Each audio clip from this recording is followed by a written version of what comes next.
সকাল আমার প্রিয় পরিবার, তোমরা সকলে কেমন আছো? আশা করছি যে যেখান থেকে আমার ব্লগটি দেখছো সকলে ভালো আছো। তোমাদের আশীর্বাদ ও ভালোবাসার সাথে নিয়ে আজকের ব্লগটি শুরু করলাম।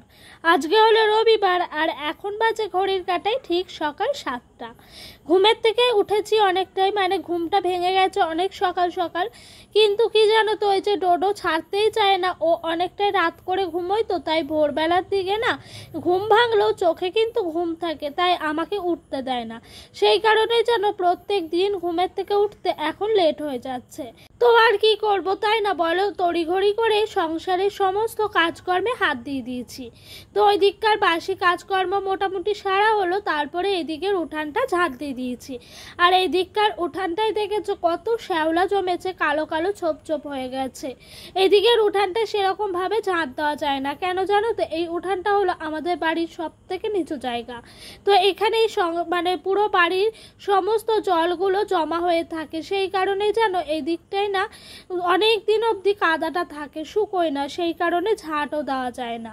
তার জন্য আজ শুকিয়েছে বলে ঝাঁট দিয়ে দিলাম, তারপরে ঝাঁটাটা ধুয়ে জায়গা মতো রেখে দিলাম। তারপরে জানো তো, কালকেকার রাতে যে সমস্ত বাসি বাসন ছিল সেগুলো একদম কুয়োর পাড়ে নিয়ে এসে মাজা ধোয়া করে নিচ্ছি। আর জানো তো বন্ধুরা, আমি এই কুয়োর পাড়ে বাসন মাজতে আসি আর এত মশার উৎপাত কি বলবো তোমাদেরকে, বলে বোঝানোর মতো নয়। আর দেখেছো এই লঙ্কা গাছটা না কেমন যেন একটা হলুদ হলুদ হয়ে যাচ্ছে, পাতাগুলো যেন হলুদ হয়ে মরা মরা হয়ে যাচ্ছে। জানি না গাছটা কি আদৌ মরে যাচ্ছে না বেঁচে আছে, নাকি পাতাগুলো এরকম শুকিয়ে যাচ্ছে। কি হচ্ছে কিছুই বুঝতে পারছি না জানো।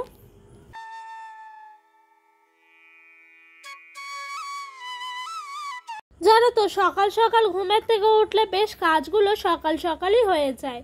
আর আমাদের এখানে জানো আজকে সকালটা বেশ মেঘলা মেঘলা ছিল। অন্যান্য দিন বেশ ঝলমলে রোদ্দুর হলো, আজকে সকালটা যেন অন্যরকমই ছিল। একটু বেলা না হতে হতে যেন ঝমঝমিয়ে বৃষ্টি হয়েছে।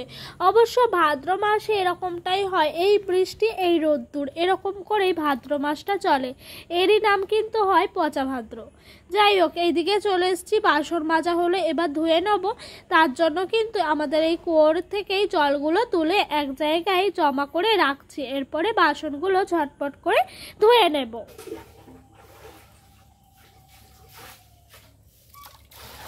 জানো তো, সকাল সকাল ঘুম থেকে না উঠলেও বেলা করে উঠেছি, কিন্তু কাজের আজকে ফুল এনার্জি আছে, তাই কাজগুলো কিন্তু একটার পর একটা সুন্দরভাবে বেশ হয়ে যাচ্ছিল। আর ওই যে কালকে জন্মদিনে গেছিলাম আমাদের পাশের বাড়ি, তো এই শাড়িটা কিন্তু পরে গেছিলাম পাশের বাড়ি, তো তাই সুতির ছাপা পরেই আর কি গেছিলাম। তো ওইখানে গেছি, যাওয়ার পর কিন্তু সবাই একটু কেক মাখামাখি করছিল, তো এগুলো কিন্তু কাপড়ের মধ্যে লেগে গেছিলো, তাই ভাবলাম কাপড়টা আজকে কেচেই দিই, না হলে না কেচে রাখা যায় সব ক্রিমের, তাই না বলো? আর জানো তো, আমার না ব্যক্তিগতভাবে মনে হয় এইসব কেকের ক্রিম না মাখাই ভালো। যেগুলো খাবার জিনিস সেগুলোকে নষ্ট না করাই উচিত। আমরা এগুলো নিয়ে নষ্ট করছি, অনেক মানুষ এগুলো খেতেই পায় না। যাই হোক, এইদিকে কিন্তু চলে এসেছি দোকান সদায়ে সমস্ত জিনিসগুলো বের করে নিতে। আমাদের দিন আনা দিন খাওয়া পরিবারে অতিরিক্ত চাহিদা না দেখিয়ে, বিলাসিতা না করে আমাদের সাধ্য মতো প্রত্যেক দিন সংসারটা এভাবেই চালায়। তাই যেন আমাদের প্রত্যেক দিন এরকমভাবে রোজকার রোজ সদাই আসে। মানে ধরো যেদিন লঙ্কা শেষ হয় লঙ্কা আনা হয়, তারপর যেদিন যেটা শেষ হয় সেটা আনা হয়। আর চাল তেল আলু এটা একদম কমন, প্রত্যেক দিনই 500 করে আলু আনা হয়, আর 2 কেজি করে রত্না চাল, আর তোমার 100 করে তেল আনা হয়। এটা কিন্তু প্রত্যেক দিন থাকে। তার মধ্যে এই ধরো সাবান শেষ, সাবান আনা হলো, সার্ফ, এরকম ভাবে প্রত্যেক দিন চলে আর কি। তো আমরা জানো নিজেদের ইনকামের ওপরই কিন্তু সংসারটা চালানোর চেষ্টা করি, পারলে পারি এক সপ্তাহের অনেক কিছু একসাথে তুলে আনতে। কিন্তু কি বলতো, আমাদের যেহেতু ইনকামটা আমার বরের প্রত্যেক দিনের, সেই জন্য আমরা প্রত্যেক দিনের জিনিস প্রত্যেক দিনই তুলি। আর জানো এতে করে খুব একটা খারাপ হয় না, আমার মনে হয় প্রত্যেক দিন কিনলেও কিনতে হবে এবং একসঙ্গে কিনলেও কিনতে হবে। কিন্তু কি বলতো, যদি সামর্থ্য না থাকে অতিরিক্ত চাহিদা না করাই ভালো, নিজেদের সাধ্য মতো সমস্ত কিছুই করা উচিত। যাই হোক, গল্প করতে করতে এই দেখো এদিক দিয়ে কিন্তু বরবটি বাটা করব। তাই বরবটি, পেঁয়াজ, কাঁচা লঙ্কা আর তোমার বাদাম একসাথে ভেজে তুলে রাখলাম। এরপর ঠান্ডা হোক, ওইদিকে যাব একেবারে শিলপাটায় গিয়ে বাটাবুটিটা করব। তো আজকে মাংস এনেছে ডোডোর পাপা 500 মতো, আর তোমার ওইদিকে কিছুটা মতো বাদাম ছিল ঘরে, আর তোমার ছিল বরবটি। তাই ভাবলাম বরবটি বাটা করি আর মাংস করব, এতে করে কিন্তু আমাদের খাওয়া দাওয়াটা চলে যাবে। ওই দিক দিয়ে কিছুটা ডাল সিদ্ধ করলাম, এটা ডোডোর খাওয়ার জন্য। ও যেন তো এই ঝাল চিকেন খেতে পারে না, সেই জন্য ওর জন্য না একটু করে মাংস হলে ডাল করার চেষ্টা করি। যেদিন যেমন থাকে সেদিন সেমন করি, যদি না থাকে জল দিয়ে মেখেও ওকে খাইয়ে দিই।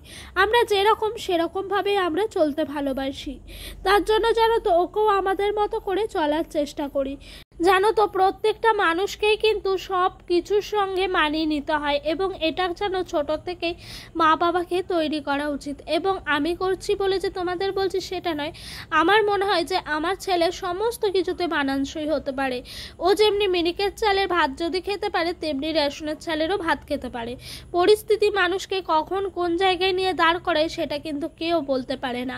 আজকে আমি আছি, কালকে আমি নাও থাকতে পারি। তো আমার সেটাই মনে হয় যে পরিস্থিতির সঙ্গে কিন্তু প্রত্যেকটা মানুষকে মানিয়ে চলতে হয়। আর ওর যদি এই অভ্যাসটা থেকে যায় ছোট থেকে, তাহলে জানো তো বড় হয়ে কোনো কিছুতে কোনো প্রবলেম হবে না। তাই আমার ছেলেকে আমার যতটুকু সামর্থ্য তার থেকেও আমি নিচুভাবে ওকে মানুষ করছি। এতে করে কার কি মনে হবে জানি না, কিন্তু আমার মনে হয় এটাই একদম সঠিক পদ্ধতি।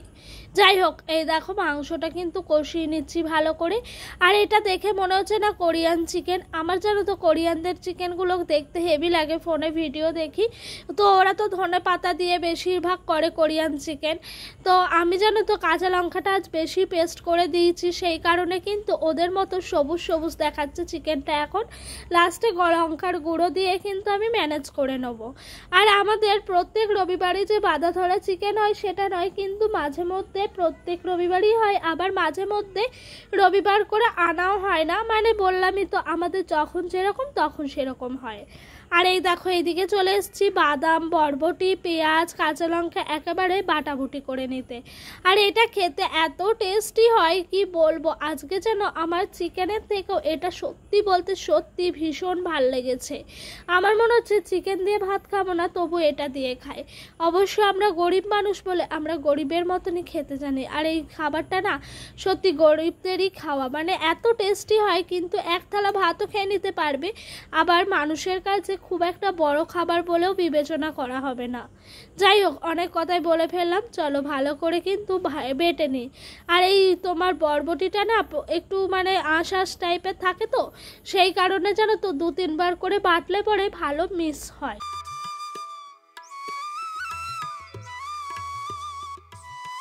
আর হ্যাঁ, তোমাদেরকে তো একটা কথা ভুলে গেছি, আজকে হলো রাধা অষ্টমী। তোমাদের সকলকে রাধা অষ্টমীর অনেক অনেক শুভেচ্ছা ও ভালোবাসা জানাচ্ছি। তোমাদের সবারই রাধা অষ্টমী অনেক ভালো কাটুক গো।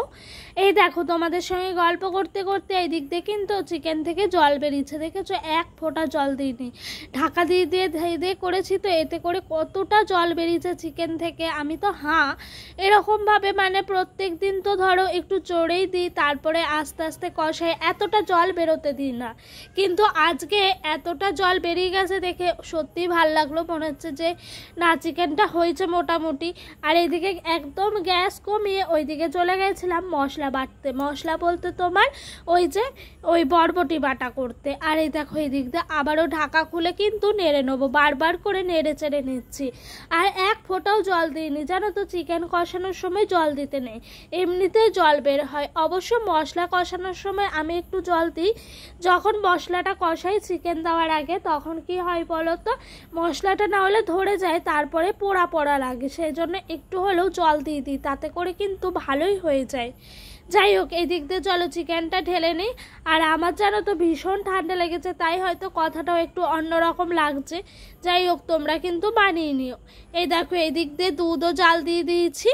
দাদা দিয়ে গেলেন দুধ, তোর দুধটা জাল দিয়ে রাখছি। রান্নার ফাঁকে যদি দিয়ে যায় না, বেশ তাড়াতাড়ি করে হয়ে যায়, কিন্তু রান্না থেকে বেরিয়ে গেলে তখন যদি দিয়ে যায় এই করছি হবে, এরকমটাই হতে থাকে। যাই হোক, এই দিক দিয়ে মোটামুটি চিকেনটা হয়ে গেল। ওই দিক দিয়ে ডালটা সম্বার দেবো, তাহলেই হয়ে যাবে। ওই দিক দিয়ে আবার কিন্তু ওই যে বরবটি বাটাটা বেটে ঘরে নিয়ে রেখে দিয়েছি।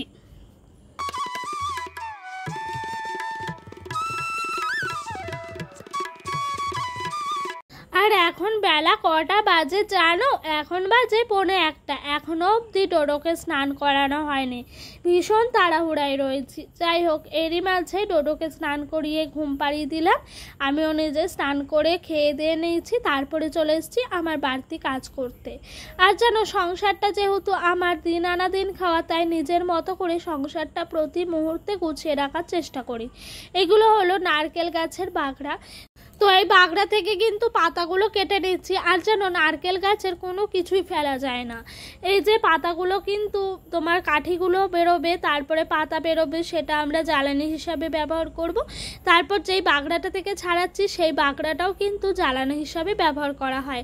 আর এগুলো এত সুন্দর চলে কি বলবো তোমাদেরকে। আমাদের যেন শলা কাঠি কিনতেই হয় না, কিন্তু খাটনি আছে, তবু কিন্তু নিজের সংসারে একটু হলো আয়ের মুখ দেখা যায়। আর এই শলা কাঠিগুলো কিন্তু আমরা যেন বিক্রিও করি প্রচুর। কিন্তু এদিক দিয়ে বাগড়া জমা হয়েছে একটা দুটো করতে করতে। তো এই বাগড়াগুলোকেই একেবারে এরকমভাবে জড়ো করে একটা একটা করে কিন্তু প্রত্যেক দিন ছাড়ানো হয়। তো ওই দিককার কাজ মোটামুটি হলো, তারপরে এইদিকে সোজা চলে আসলাম জল ভরতে। আর কলে জল বেশিক্ষণ নাই, ওই তোমার 5টা 5:30 বাজলেই চলে যায়। এখন যেহেতু সন্ধ্যাটা লাগছে তাড়াতাড়ি, তাই জলটাও তাড়াতাড়ি চলে যাচ্ছে। তাই জানো তো, তাড়াতাড়ি করে জলটা ভরতে এলাম। ভাবলাম বোতলগুলো ফাঁকা থাকবে, সকালে যা কাজের চাপ থাকে জলই ভরা হয় না, তাই বিকেলবেলায় কিছুটা মতো জল ভরে রাখলে সকালের দিকে কিন্তু অতটাও চিন্তা হয় না। আর এখন যেন খুবই তাড়াতাড়ি জল চলে আসে। আগে 4টে না বাজলে জল দিত না গ্রীষ্মকালে একদম, এখন সেরকমভাবে 3টের সময় জল দিয়ে দেয়। এতে করে জলটাও তাড়াতাড়ি চলে যায়, তো এতে কোনো প্রবলেম হয় না, মোটামুটি আমাদের ম্যানেজ হয়ে যায়। প্রথম একটু অসুবিধে হয়। এইদিকেও যেন ভীষণ মশার উৎপাত। যাই হোক, জলটা চলো ঝটপট করে ভরে নিই, তারপরে মুখ হাতটা ধুয়ে একটু শোবো। যাওয়ার শোয়া কি আমাদের মতো গৃহবধূদের কি আর শোয়া যায়? এ দেখো, এদিক দিয়ে কাপড়টা ছিল সেগুলো ভাঁজ করে একেবারে কিন্তু সমস্ত কিছুই জায়গা করে রেখে দিচ্ছি। তো বন্ধুরা, চলো আজকের মতো ভিডিওটা এখানে শেষ করছি। তোমাদের যদি আমার ভিডিওটা ভালো লাগে তাহলে অবশ্যই একটি লাইক আর একটি কমেন্ট করো। আর যদি আমার ভিডিওটা তোমাদের আরও ভালো লেগে থাকে তাহলে এই ছোট্ট চ্যানেলটি নতুন একটি সদস্য হয়ে আমার পাশে থেকে যেও। তো বন্ধুরা, তোমরা সকলে ভালো থেকো, সুস্থ থেকো, নিজেদের শরীরের খেয়াল রেখো।